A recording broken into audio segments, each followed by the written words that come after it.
Good morning. Are we on? I don't know. Dave just left. Okay. Welcome to the Humanists of Greater Portland. My name's Pete Barquette, sitting in for Helen today and missing her already.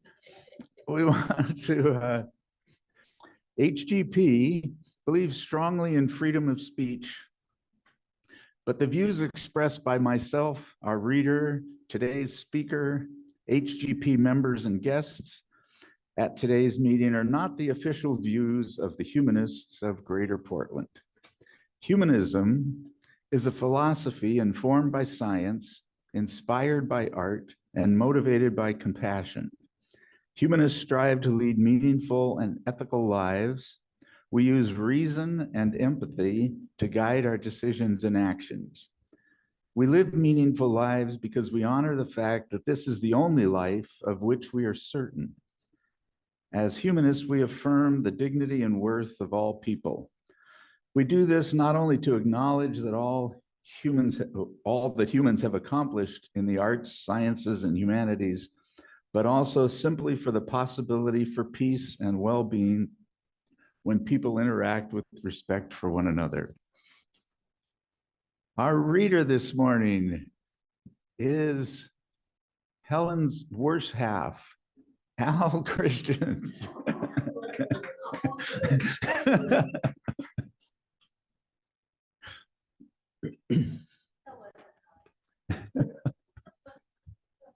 Yeah, I picked this Sunday to talk so she couldn't correct me. I have listened through an archive of the Brady Haywood podcast, lessons about catastrophes and disasters presented by a firm that does forensic construction engineering. Therefrom, I present my list of 10 things to know about debacles or debacles as we enter the age or the golden age of debacles. 1, large earthquakes are hard to predict because even earthquakes do not know how large they will be. Nonlinear systems that are not in equilibrium are unpredictable. Equilibrium is a special case, and in many problem domains, linearity requires equilibrium. 2, collective human error combines with system failure to cause the greatest number of major catastrophes. Number 3, we start with simple one-dimensional models and toolkits, find them useful, and then adopt one-dimensional thinking. 4, many engineering disasters should have been impossible.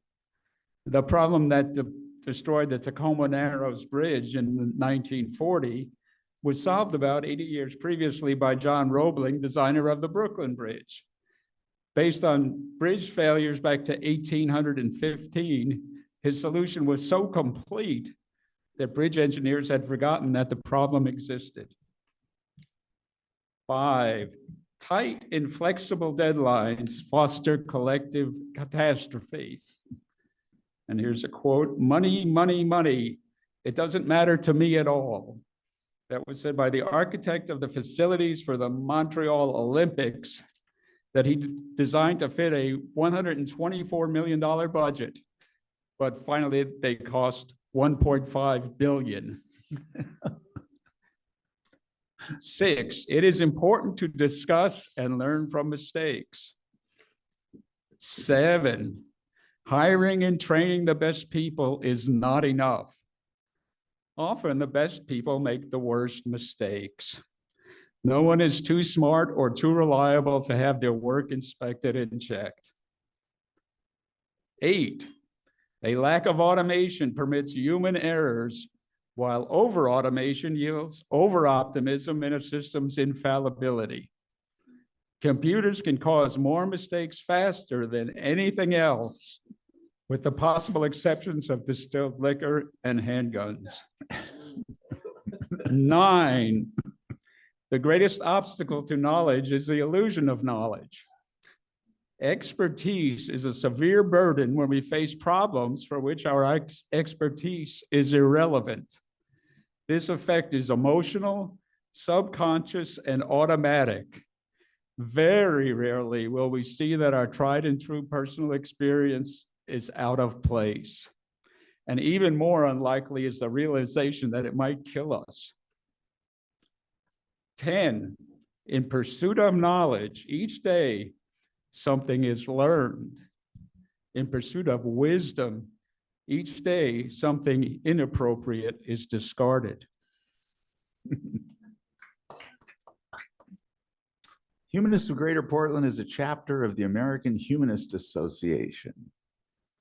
The American Humanist Association has developed 10 commitments, which are a gentle guide that recognizes behaviors that follow humanist principles. Our topic today, Changing My Name to God, incorporate the humanist commitments of service and participation. This means putting values into action in ways that positively impact our communities and society as a whole. Today's speaker has been a member since 2001, when the theistic reaction to the events of September 11 pushed him to join with fellow secular humanists for mutual support. He has 2 BS degrees from Iowa State University, mathematics and animal ecology and international studies. He was a Peace Corps volunteer in Ghana, a VISTA volunteer working on refugee resettlement in Portland. He's worked as a residential construction contractor, housing inspector, environmental health specialist, and home inspector. His community involvement includes Oregon Sustainable Agriculture Land and Trust, NAACP, and Common Ground, Oregon, Washington. He enjoys gardening, food preparation and preservation, playing music, and backpacking. And he is an excellent example of a humanist. I'd like to introduce our own Jeff Strang. Thank you, Pete, and everyone. And I hope today's program will also show that I'm a humorist as well as a humanist. So changing my name to God, and I put this sad, happy theater juxtaposition up first because there's plenty of humor in this, but there's also a dark side to changing my name to God. Human names, they're given at birth, and often the family name is like a genus and species combination. The family name is like a genus for humans, and often our first name or a name appended to a family name is a specific name, and it's often religion based. So like we talk about family names and Christian names is kind of a common term we use.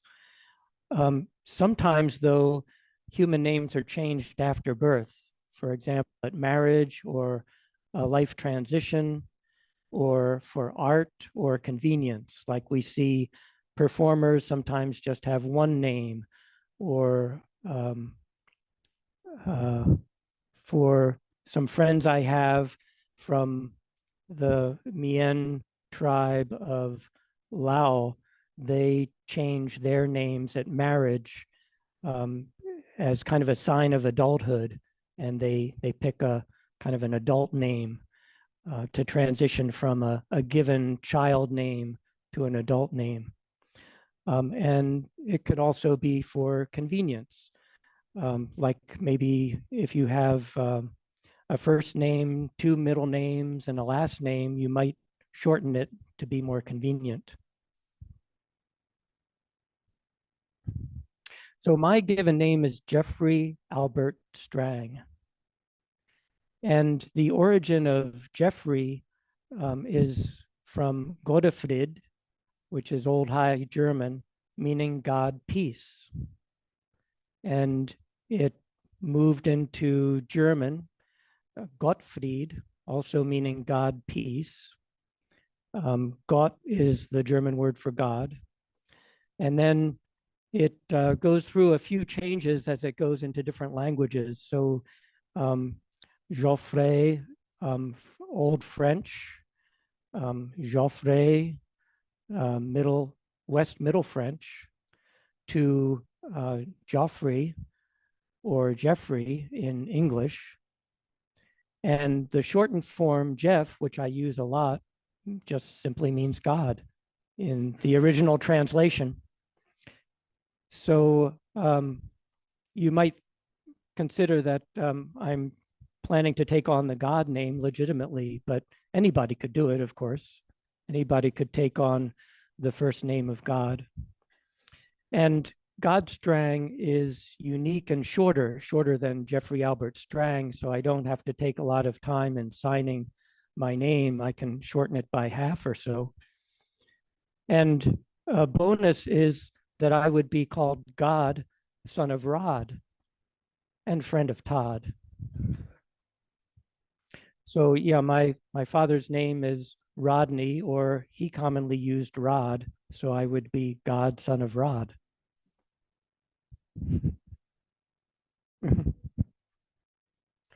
So what does God name normally? Of course, it's some all-powerful yet nebulous entity. And in the Webster's definition of God is creator of the universe. But really, it's not relevant. We don't see any real evidence of God. It's just the universe now. And that's big enough for us to deal with. We don't really need to consider what created the universe. We just have the universe, and that's plenty big. And God is a supernatural God is all by hearsay. There's no universally agreed act of God. People call different events acts of God, but that's all individual. There's no consensus on a particular act of God, although we use it in insurance. So I'm not sure how the insurance industry would take to having somebody named God. And but why is God not used to name a person in the English-speaking world? Is it because it's taboo? But Jeff is a common name in the English-speaking world. And parents don't, of course, want to name their children God because it would increase the odds of being taunted and declared a blasphemy. But what about choosing the God name once we're an adult? So we can reclaim God. It's a name, but it doesn't have to be a title. We have other words like goat that could serve. So the greatest of all time. We can use that instead of a gymnastics goat. I mean, a gymnastics god, or a tennis god, or a basketball god. We can just use goat instead, greatest of all time. And so we don't need to use God for somebody that's the best ever. So let's use the name for us atheists. It's a great promotion of our cause. So instead of having a Christian name, for example, we could have an atheist name, and the atheist name would be God. And one of you could even be the first, the only or one God for a while. And I could second the motion. So I'm not going to change my name to God just yet, because if I did it before my mother died, it would kill her. So my mother's 90, she'll be 95 this year, and I figure she'll live to 100, maybe even 105. So sometime I figure in the next 10 years, I would change my name to God. And that gives plenty of time for any of you to take the first step and be the only God for a while. And there could eventually be many gods. There could be one for each human on the planet. So even 9 billion. It might ring a bell from the Arthur Clarke story, 9 billion names of God.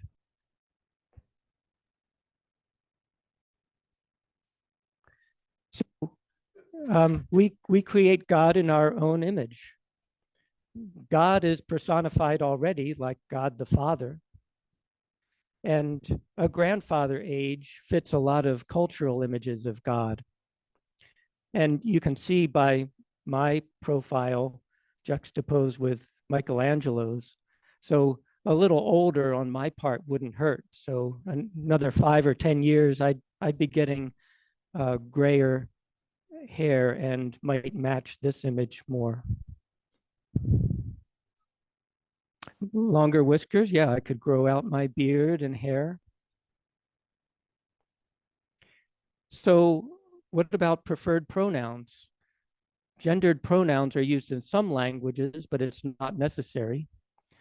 And once I change my name to God, God Strang's gender, my gender would be male, but it, he, she, they has no gendered pronoun preference.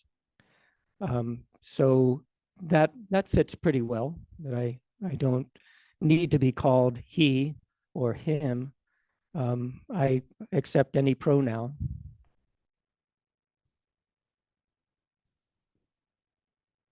So there's opportunity and risk with this.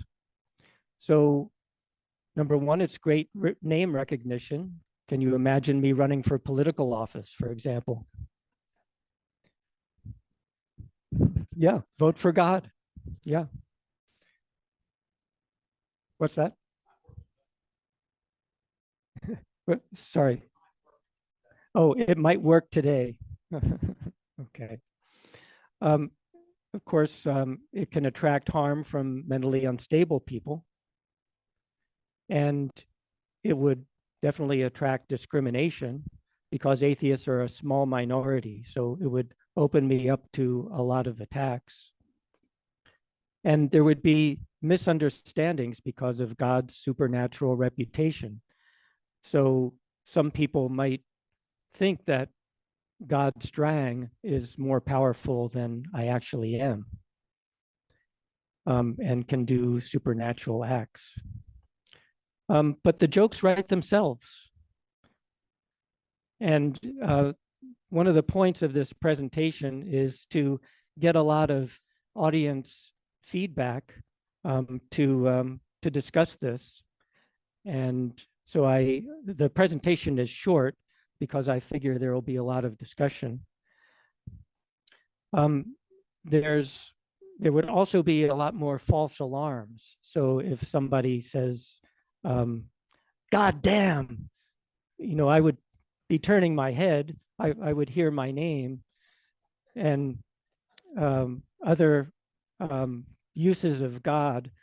It's sort of like a dog with you happen to use a name close to a dog's name, and it pays attention. And so I would be have a kind of a subconscious alert to hearing that name God, and it would take me a little while to figure out, well, does it mean me or does it mean something else? So the presentation is short because I want to open it up for thoughts, comments, and jokes. We all are probably aware of the Lord's Prayer. The what? The Lord's Prayer, our Father who art in heaven, hallowed be thy name. So, no matter how you chant on God when it's obviously Harold. Jesus H. Christ is Jesus, Harold Christ. So here we go.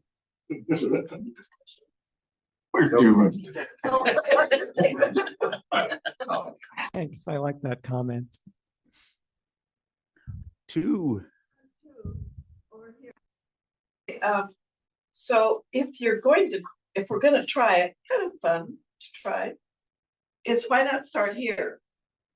And then you would be God, the name of God, you, Jeff, we would call you God. and just take that on for practice. for 2 or 3 months or 6 months or And then Yeah. and Just so say would be the God. second part. oh, God's doing that. Mhm. Ask God about that. Yeah, we could start to. It here if you want to advance things a little bit. Yeah, already some people are working on that.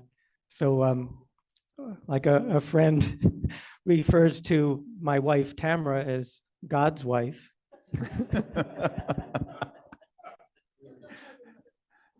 Well, I did talk to my mother about this, and she doesn't want me to change my name to God because she has Christian friends that she wants to keep in good relationship. So, yeah, already talked to my mother about this.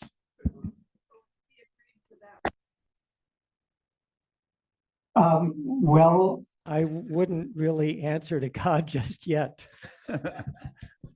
But I have no problem with you practicing. How about Jesus? Oh. Okay, we do have one from the chat here from Rich Gronostowski. Insurance companies would love it. They could hire Jeff Strang to take responsibility for otherwise covered events.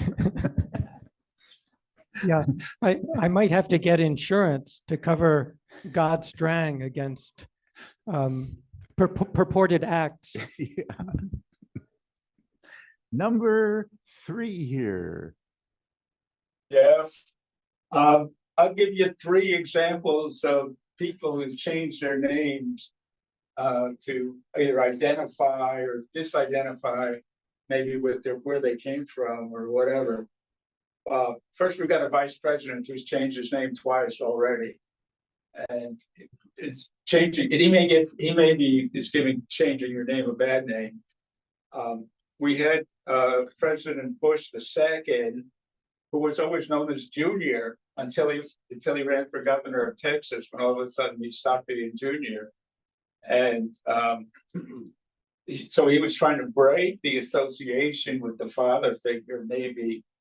I'm not sure, but that was a name change too, obviously for reasons aimed at public relations in some sense. And there's an example of Arthur Schlesinger.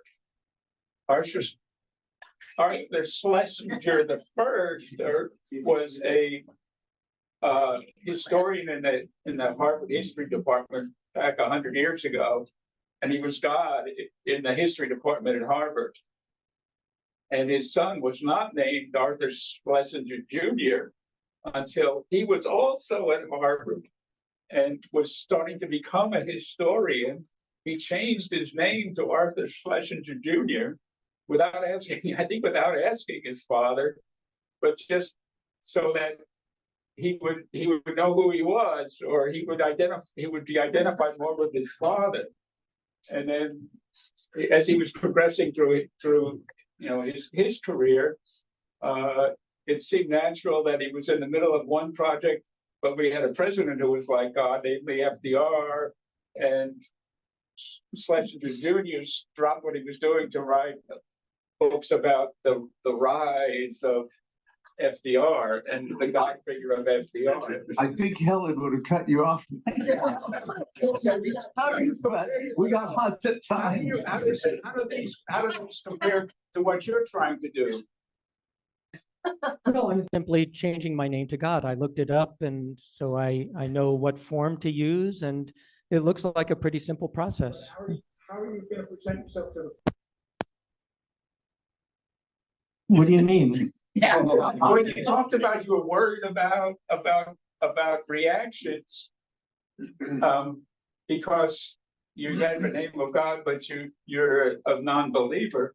But are you going to tell people you're a non-believer? You could tell people your name is God because you admire the fella and you want to be more like him or something. I don't know. Well, I'd be truthful. I would say why I chose that name, God, because I don't recognize any supernatural God, but it's still a name. It's a name we commonly use. And like I presented, can be more convenient for me writing my name than Jeffrey Albert Strang.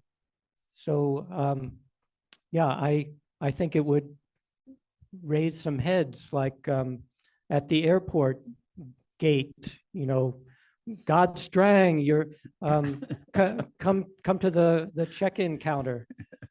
People say, Jesus Christ, Strang. God strike.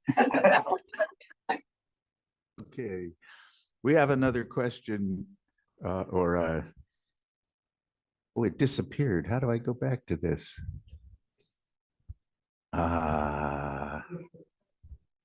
Back up. Oh, there we go. Okay, from Mike Berchet, who we all know has no sense of humor. He says, since I was named after the Archangel Michael, God, what the hell do you want me to do?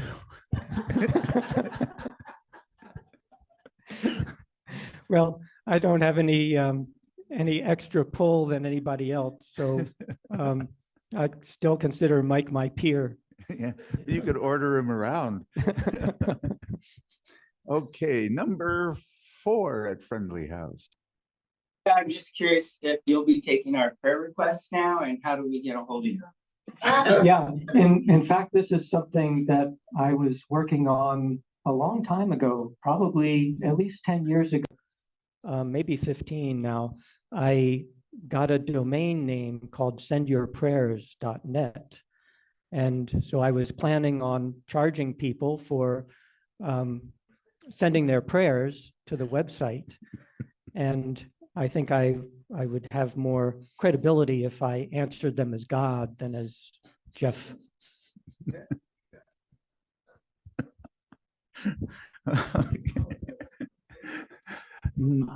Number 5 here. Already asked. 5 already, okay, now number Five already. 6. That's me. It's not a question, but just a statement that a lot of you may not know that I'm Leslie west of the Rockies. Yes. I introduce myself that way and I say, but Leslie works.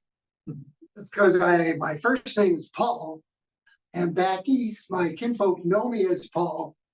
But I know Paul, my biblical namesake, wasn't really a nice guy. So I purposely took on Leslie. But it becomes a problem when you're doing insurances and signing into the hospital and doing your Medicare. So I do have to be careful which one I use. But Leslie is my preferred. Leslie west of the Rockies. Yeah, Of course, you could change your name and just drop Paul. But then you might have some trouble on the East Coast to inform everybody. We have a question on the chat here. Can you get a God license plate in Oregon? I don't know anything about God license plates, but yeah, they you have to pay restrict- extra for those, and Yeah. I'm a pretty frugal person.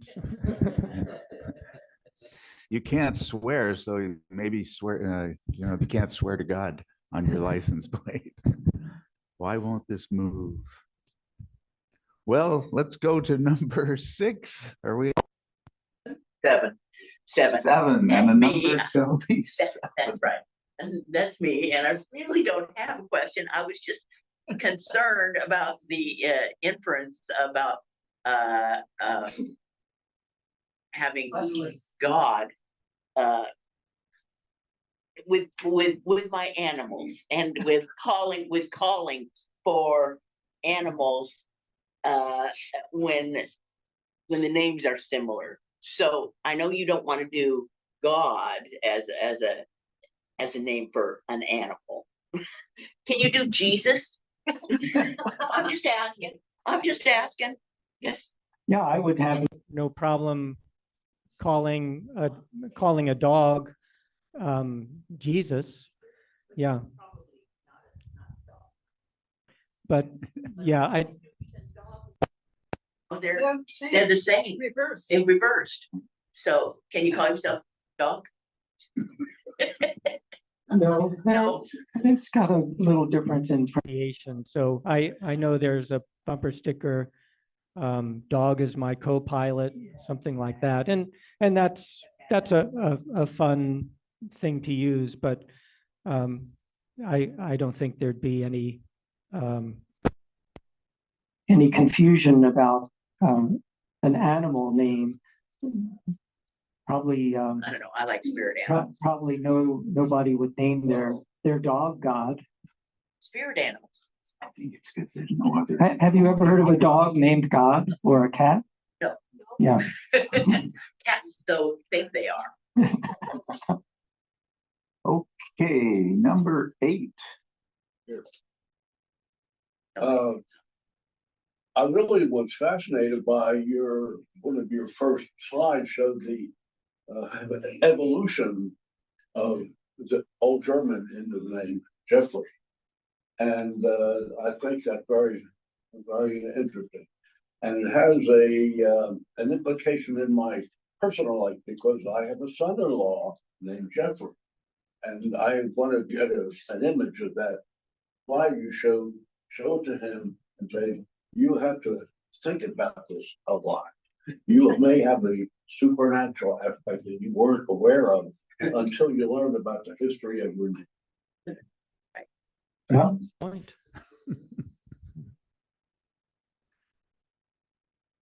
Number 9. I'm wondering how much, changing your name to God, of course, in the United States, it's going to have a lot of, people are going to look pushback. But you get into Mexico, Latin America, and you have Jesus. Yeah. You go to the Middle East and you have Muhammad. Yeah. Where does the difference fall in? Yes. You had to have researched this a bit. Well, yeah, you think about Different languages and the different names for God. The prophets or Jesus was actually a human.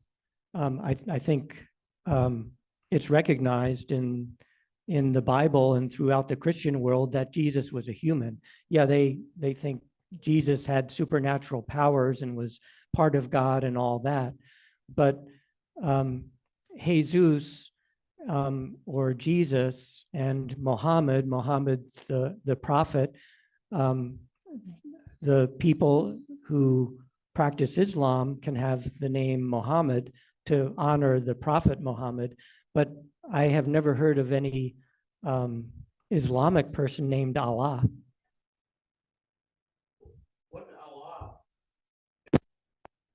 But their language and in the very close related Aramaic, didn't that meaning Father, as in Heavenly Father? Allah had a meaning that was used in early Christianity. well, early Christianity was before Muhammad, because Muhammad was in the 6th century. But actually, it's sort of like in Egypt, in ancient Egypt, where they had different pharaohs that emphasized different God or supernatural families or sets.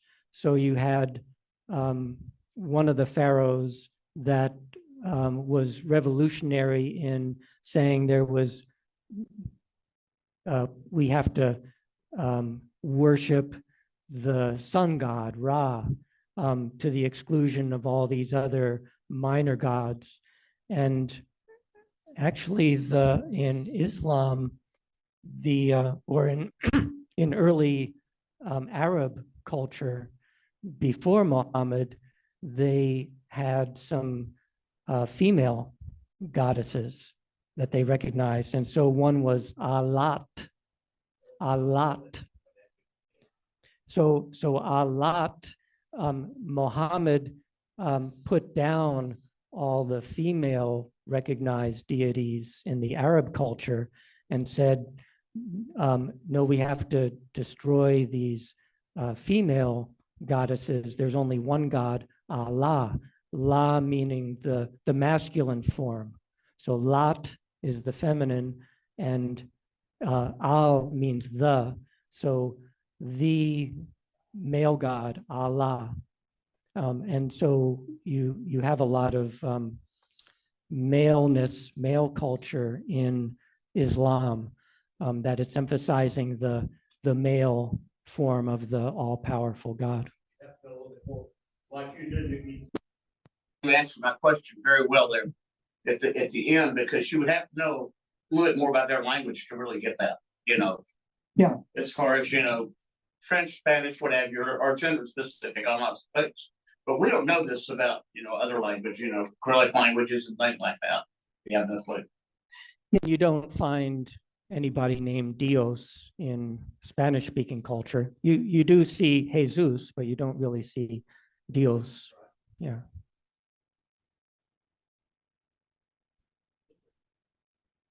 Good question.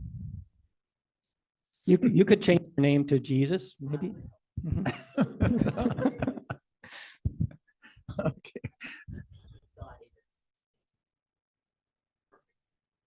Okay. Yeah. Feel free to take the first step, Anne.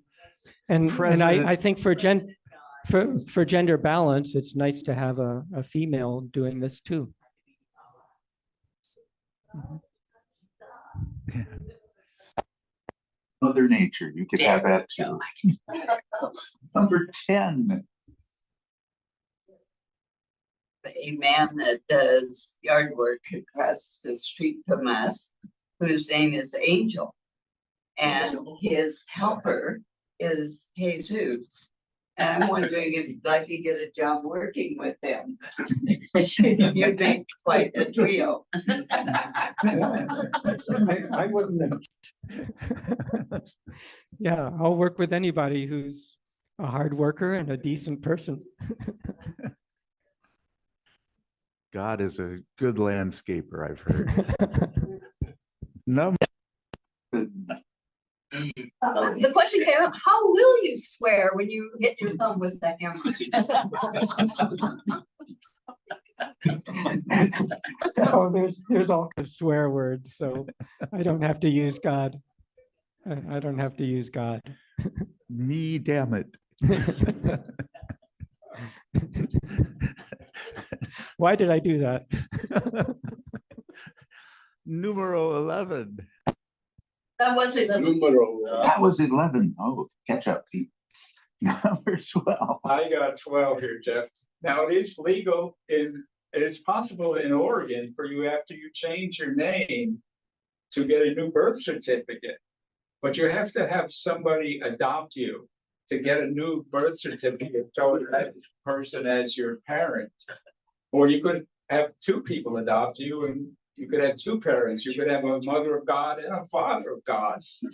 If you could find people to do that, and then you could get your birth certificate with God on it as well. And it would be interesting to say your daughter could adopt. Maybe your wife could adopt you. You could be married to your mother or his daughter, and God, they could be the father, mother of God, daughter of God, whatever they wanted to change their names to too. And this could get really confusing. Have you thought about these possibilities? Yeah.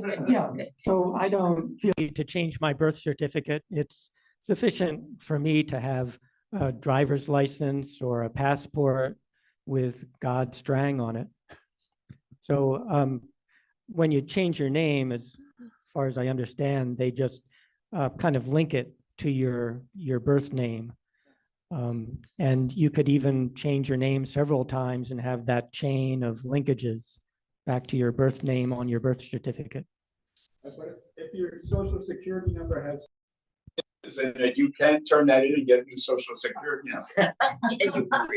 all right. Well, I'm fine there. Moving on. Number 13. No question, no comment, just a joke. Because when you brought up the license plate, how fast does God drive? What? How fast does God drive? It's a good question. Godspeed. Ah. Thank you. That's a good one. God drives, Godspeed. We have a question on the chat. Will you Tired of being told to bless folks after they sneeze? Well, I think the funny part for me would be if I was told that if I sneezed. Yeah. Me bless me. Okay. Are we on 13? 4? That's I me. really should keep count. And so, God has quite a reputation. Yes. He's perfect. And so would you feel a little bit, like you had to really be good all the time? And then, how would you help modify that? Because, you're a person and you're not God, the God of the image that has been promoted for 2,005 millions of years, whatever. So, how would you handle this?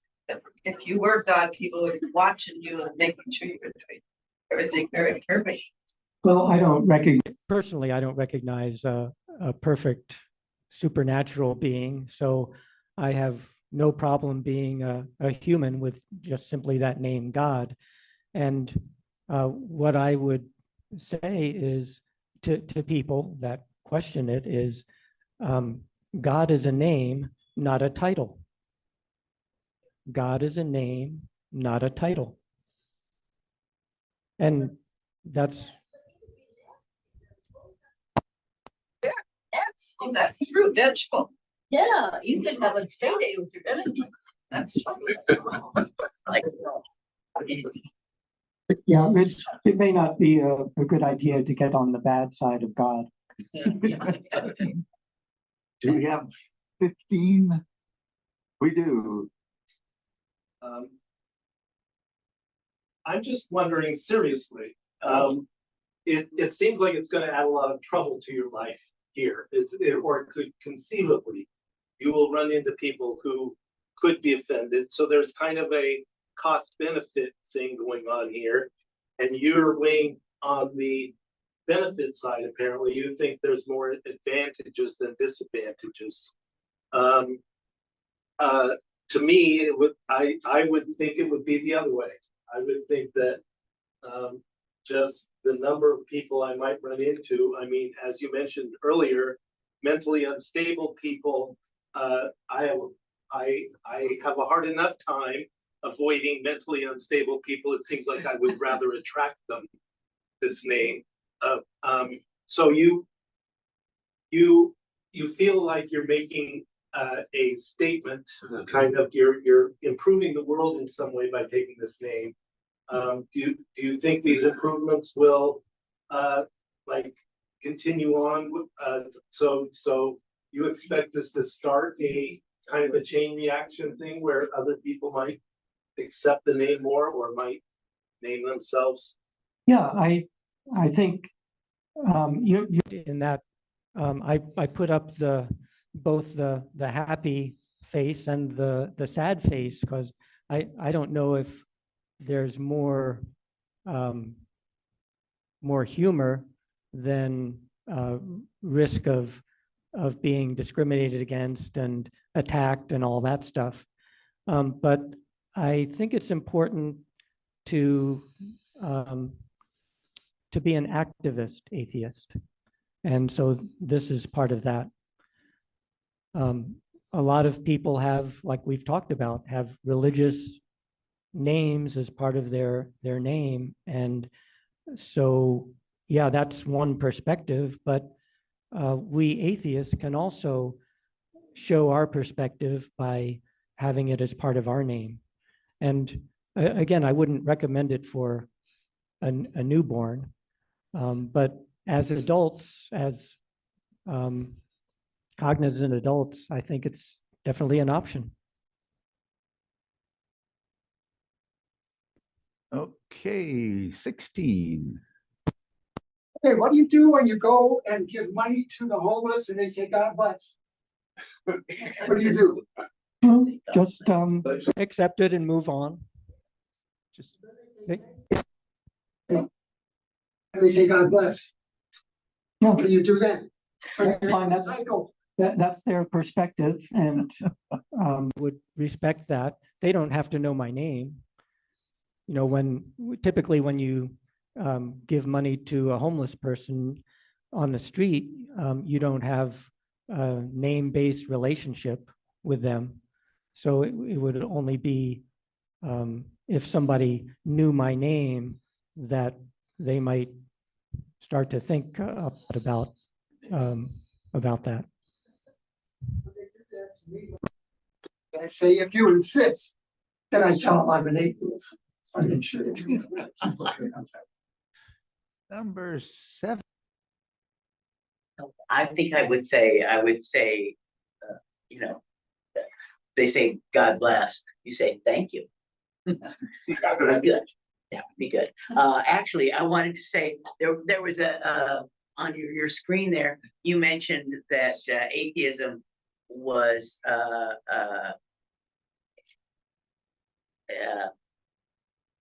minority, that it wasn't a Small minority. small minority. It's actually, they say it, well, the non-believers are now about 20% of the well, I shouldn't say non-believers. I think it's they just don't profess to anything. Is about 20%. So I don't think that's a small number. I'm just going to say that. I think it's not a small number. Yeah, you might compare it to like the number of African Americans in the U.S. But you might consider agnostics as part of the nuns, and no particular God as part of that. But I think declared atheists would be, more like on the order of African Americans, and we see how they've been discriminated against over the years. So definitely, it's opening up to that discrimination. But I think it's an important statement to make. There's a lot of assumption that people are religious, or they believe in a supernatural, all-powerful deity. And I think it's important to present another side of that. Okay. Were you 17? So if you do take a look at that, and then so when these mentally unstable people, a guy who would be kills you. Just imagine the attention-grabbing titles on newspaper articles. God was murdered. Wow. God is dead. God is dead. Yeah.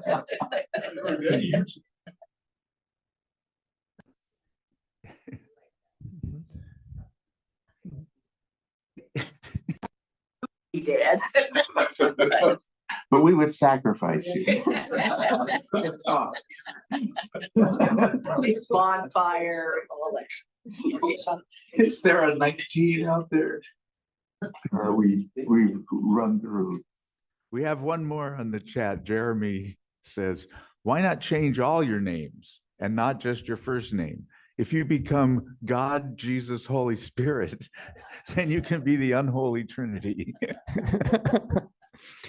Well, I was considering changing my last name as well, but the name I was considering changing it to is Zero.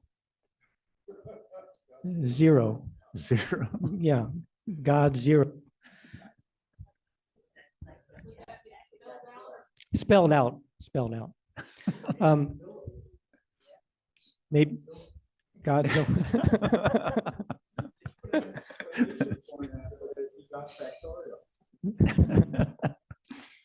So I would keep my given last name because it's easier to change a first name for people I already know than to change my whole name. And my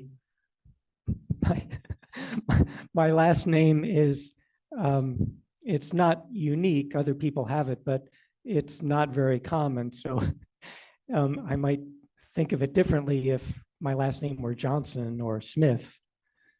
But with Strang, people still would recognize I'm still the same person. But God Zero, I was considering because in what I call the formula of human life, God is zero. So the formula of human life, and I've done a presentation on this here before. So the formula of human life is what you're given, who you know, what you know, what you do, and any accidents. And accidents could be good or bad, kind of random accidents. For each of us, being born was an accident, and it's the first thing we're given. So in that formula of life, what you're given, who you know, what you do, and any accidents, there's no place for God. God is zero. And I've had argument with a person from, he was originally from India, and I just happened to meet him on the street. I was walking with a friend, and it was a neighbor of my friend. And so we got into a discussion, is God zero or is God one? And I came to the conclusion that it doesn't really matter. You know, God's either zero, or if God is one, then God is everything, and there's no real reason to have that name for everything. We already have a name, the universe or everything. So, so that's why I was considering changing my last name to Zero instead of my given last name, Strang. Another question or two. Go ahead. Me? Yeah.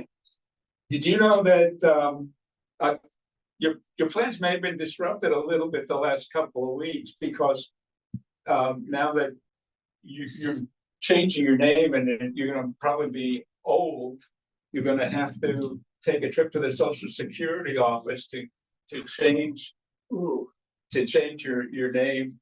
You're going to have to change your bank accounts. You're going to have to take a trip to voter registration and get a new voter registration. And I mean, you're going to spend a lot of time online. I don't know if you've ever been over 65, but once you're over 65 and you got to go stand online, that eats up your entire life. So you think twice. Yeah, well, think about all people who have changed their names. It's pretty common in our society that, especially some years ago, that women would change their names. So it's, I don't see it being any more onerous than that.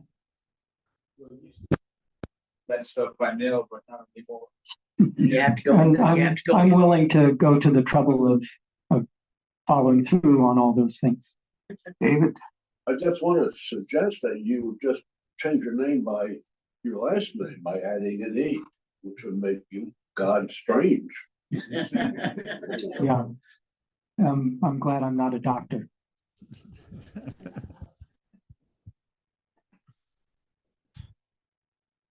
Any more out there? Well, were you going to do a song at the end? Oh, yeah.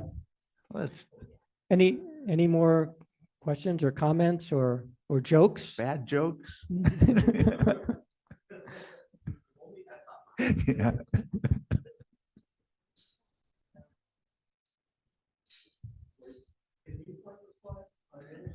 Yeah. While he's doing that, I knew a woman years ago whose name was Kay, and she changed it to Kate because every time someone said okay, she turned. Real story. You would think after 20, 30 years you would get used to it.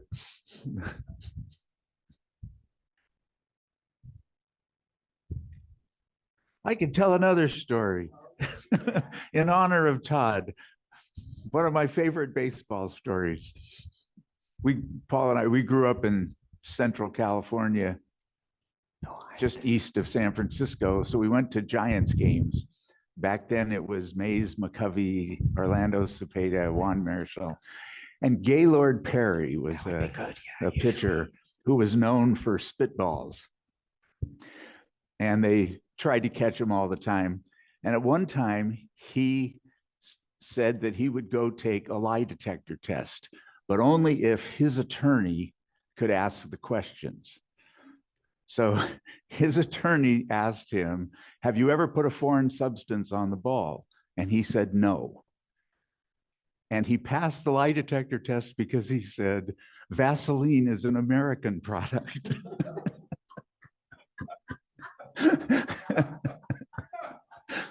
So this is the humanist version of there's no business like show business. So the same tune. And this is part of the chorus. So there's no business like no business like no business we know. We aren't saying prayers and humbly kneeling. We live in the present here and now. We look to each other, not the ceiling, revealing all is our vow. There's no people like no people. We shake up status quo. Humanists are here and we are young and old. We're quite engaging and sometimes bold. We hope through our deeds, our story will be told. Let's go on with the show. There's no people like no business like no business we know. We aren't saying prayers and humbly kneeling. We live in the present here and now. We look to each other, not the ceiling, revealing all is our vow. There's no people like no people. We shake up status quo. Humanists are here and we are young and old. We're quite engaging and sometimes bold. We hope through our deeds our story will be told. Let's go on with the show. Thank you.